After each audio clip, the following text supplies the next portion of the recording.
मित्रांनो, शुभविवाह या मालिकेच्या आजच्या भागामध्ये आपण पाहणार आहोत. भूमी रक्तबंबाळ झालेल्या अभिला सर्वांसमोर घेऊन येते आणि त्याला जमिनीवर ढकलत म्हणते की तुझी पापं तुझ्या तोंडूनच सर्वांना सांग, आता बोल.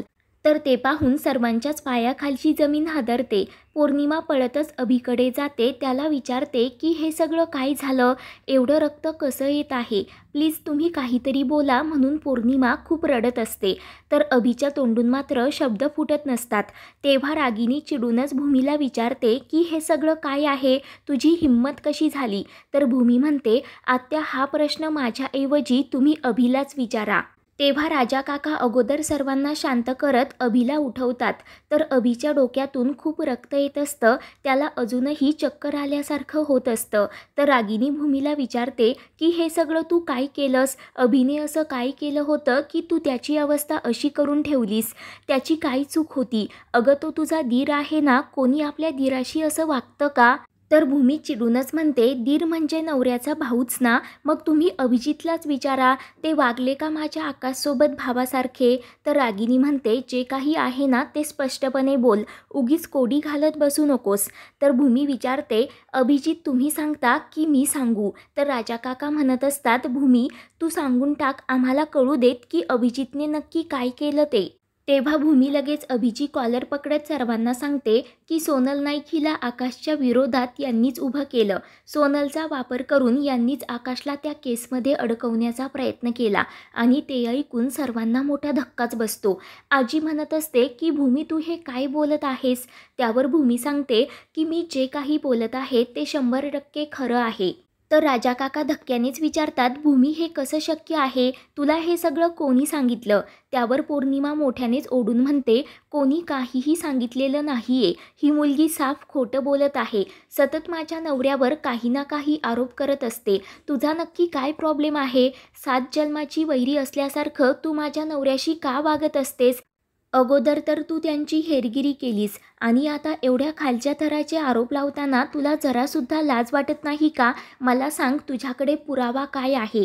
तेव्हा भूमी लगेच प्रशांतने सोनल आणि अभिचा जो काही व्हिडिओ काढलेला असतो तो सर्वांना दाखवते. त्या व्हिडिओमध्ये अभिने त्याच्या गुन्ह्याची कबुली दिलेली असते आणि ते पाहून सर्वजण हादरतात. तर भूमी पौर्णिमाला म्हणते, तुला तुझ्या सगळ्या प्रश्नांची उत्तरं मिळाली का, की अजून मोठा पुरावा हवा आहे तुला. तेव्हा भूमी मोठ्यानेच ओढून रागिनीला म्हणते, आत्या तुम्ही सगळं बघितलंत ना, मग आता तुमच्या मुलाला विचारा, ते माझ्या नवऱ्यासोबत असं का वागले, हे सगळं करून त्यांना नक्की काय मिळालं. परंतु रागिनी काही न बोलता खाली मान घालते आणि खूप रडत असते. तेव्हा भूमी चिडूनच पौर्णिमाला म्हणते, मला विचारण्यासाठी तुझ्याकडे खूप सारी प्रश्न आहेत ना, मग आता तुझ्या नवऱ्यालाच विचार, तो माझ्या नवऱ्याशी असं का वागला ते. तर आता सर्वांनाच अभिचा खूप राग आलेला असतो. भूमी चिडूनच रागिनीला जाब विचारते की आकाश तर तुम्हाला तुमच्या मुलासारखा आहे ना, मग अभि आकाशसोबत जे काही वागला त्याचं तुम्हाला काहीच कसं वाटत नाही, की आकाशसोबत कसंही वागलेलं तुम्हाला चालतं. आणि ते ऐकून रागिनीला मोठा धक्काच बसतो. भूमी मोठमोठ्याने ओढून विचारते, आजी, राजा काका, तुमचा संताप होत नाही का, अभि जे काही वागला त्याचं तुम्हाला काहीच वाटत नाही का. आणि माझ्या आकाशसारख्या निष्पाप निरागस मुलाने कुणाचं असं काय बिघडवलं की त्याच्या विरोधात एवढे घाणेरडे कट कारस्थानं रचले जातात. माझा जो काही संताप होत आहे, राग होत आहे, तो अजूनही तुम्हाला चुकीचाच वाटत आहे का. म्हणून भूमी खूप रडत असते. तेव्हा राजा काका सनकन अभिच्या कानाखाली मारत म्हणतात की मला तुझी लाज वाटते. तर सर्वांना मोठा धक्काच बसतो. परंतु पौर्णिमा रडतच म्हणते, बाबा तुम्ही या मुलीवर विश्वास ठेवून माझ्या अभिवर हात उगारलात का. इने कितीही मोठा पुरावा आणला ना तरीही माझा तिच्यावर विश्वास नाहीये. कारण तुम्हा सर्वांपेक्षा मी या मुलीला चांगलं ओळखते. ही 1 नंबरची कट कारस्थानी बाई आहे, खोटारडी आहे. तेव्हा मनू पौर्णिमावर ओरडते. तर पौर्णिमा म्हणत असते की हा व्हिडिओसुद्धा खोटाच आहे. असले व्हिडिओ तर 2 मिनिटामध्ये मॉर्क करूनसुद्धा बनवता येतात. तर भूमी चिडूनच म्हणते, तुझ्या या फालतू बडबडीचा माझ्यावर काही एक परिणाम होणार नाही, त्यामुळे पौर्णिमा तू गप्पच बस. जिथे मी हा व्हिडिओ रेकॉर्ड केला आहे ना तेथूनच तुझ्या नवऱ्याला मी इथे फरफटत घेऊन आले आहे. तर आजी विचारत असतात, पण भूमी तू तिथे पोचली कशी? त्यावर भूमी सांगते की मला अगोदरपासूनच संशय होता, पण एक गोष्ट समजल्यानंतर तो संशयसुद्धा क्लिअर झाला. राजा काका विचारतात कुठली गोष्ट? त्यावर भूमी सांगते की आपल्या ऑफिसमधील एम्प्लॉईचा पर्सनल ॲक्सेस फक्त 3च लोकांकडे असतो, अभिजित, रागिनी आत्या आणि राजा काका. आणि तेव्हाच मला आठवलं की जेव्हा सोनल पहिल्यांदा आपल्या ऑफिसमध्ये आली होती तेव्हा ती कोल्हापूर ब्रांचमधून आली आहे अशी ओळख अभिजितनेच मला करून दिली होती. आणि त्यातच मला काल आणखी एक गोष्ट कळाली की अभिजितने आपल्या स्टाफ क्वार्टरमध्ये एक फ्लॅट घेतला, तेही कुणाचंही नाव न सांगता, डॉक्युमेंटवर सही न करता. तेव्हा कोर्टाच्या 1 तारखेनंतर सोनलचं गायब होणं आणि तेव्हाच अभिजितने फ्लॅट खरेदी करणं हे सगळं काही टॅली झालं. म्हणून मी नेहरू नगरच्या आपल्या स्टाफ क्वार्टरकडे प्रशांतला आणखी काही माहिती काढण्यासाठी पाठवलं होतं. तेव्हाच आई योगेश्वरीच्या कृपेने माझा सगळा काही संशय खरा ठरला आणि तिनेच मला तिथपर्यंत पोचवलं. पौर्णिमा, माझ्या मोबाईलमधील सगळे पुरावे तुला खोटे आणि मॉर्क केलेले वाटत आहे ना? मग आता मी तुला तुझ्याच नवऱ्याच्या मोबाईलमधील पुरावा दाखवते. तेव्हा भूमी अभिजितला विचारते की तुमच्या मोबाईलमध्ये मिस्ड कॉल या नावाने कुणाचं नाव सेव्ह आहे?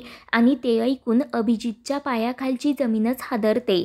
तेव्हा रागिनी घाबरतच मनाशी म्हणते, ही तर कोर्टामध्ये लढल्यासारखं सगळं काही तयारीनिशी आली आहे, पण हिला हे सगळं कळलंच कसं? तेव्हा राजा काका म्हणतात, अभिजित तुझा मोबाईल दे. अभिजित गुपचूप त्याचा मोबाईल राजा काकांकडे देतो. तर राजा काका म्हणतात, एक थोबाडीत खाण्याच्या पहिले हा पासवर्ड खोलून दे. तर अभि गुपचूप तो पासवर्ड काढून देतो. तर राजा काका अभिचा मोबाईल चेक करत असतात. तेव्हा ते सर्वांना सांगतात की मिस कॉल या नावाने सेव्ह केलेल्या नंबरवर अभिने खूप सारे कॉल्ससुद्धा केले आहेत. तेव्हा तो पुरावासुद्धा राजा काका सर्वांना दाखवतात. तर सर्वांनाच मोठा धक्का बसतो. तर भूमी तो नंबर ट्रू कॉलरवर सर्च करते तर सोनल नाईक या नावाने तो नंबर रजिस्टर असतो. आता मात्र अभि पूर्णपणे भूमीच्या जाळ्यात अडकलेला असतो. भूमी सर्वांना तो पुरावा दाखवते तर रागिनी लगेच खाली मान घालते. भूमी चिडूनच म्हणते, भाऊ म्हणून अभिजितने नेहमीच आकाशचा द्वेष केला, नेहमी त्याचा अपमान केला. लग्न झाल्यापासून मी गुपचूप सगळं काही बघत आले होते, परंतु आज हे सगळं बघितल्यानंतर मी गप्प बसणार नव्हते. माझ्या नवऱ्याशी असं वागताना तुम्हाला जरासुद्धा लाज वाटली नाही का? तरीही ती सोनल मला म्हणालीच होती, तू याच्या तळाशी जाण्याचा प्रयत्न करू नकोस, तुला जे काही कळेल ना त्याने तुझ्या पायाखालची जमीन हादरेल. आणि तसंच झालं. आत्ता मला कळतंय की सोनल असं का म्हणाली होती ते. स्वतःच्या भावाला असं अडकवण्यात तुम्हाला काय मिळणार होतं असा जाब आता भूमी अभिला विचारते. तेव्हा रागिनी नाटक करतच अभिची कॉलर पकडत म्हणते की तुझ्यावर संस्कार करण्यात मी कुठे कमी पडले होते आणि स्वतःच्याच भावाशी शत्रूसारखं वागताना तुला काहीच कसं वाटलं नाही? तर आजी म्हणते, मागच्या वेळेला जेव्हा तू आकाशच्या खोट्या सह्या घेतल्या होत्या तेव्हा तुला भूमीने मोठ्या मनाने माफ केलं होतं, या घरात घेतलं होतं, ते सगळं काही तू विसरलास का? तेव्हा राजा काकासुद्धा अभिवर खूप ओरडत असतात. आजी विचारते, अभि हे तुझंच डोकं आहे की आणखी कुणाच्या सांगण्यावरून केलंस तू हे? तर रागिनी खूपच घाबरते. ती जोरात अभिचा हात दाबते आणि त्याला काही सांगू नकोस म्हणून इशारा करत असते.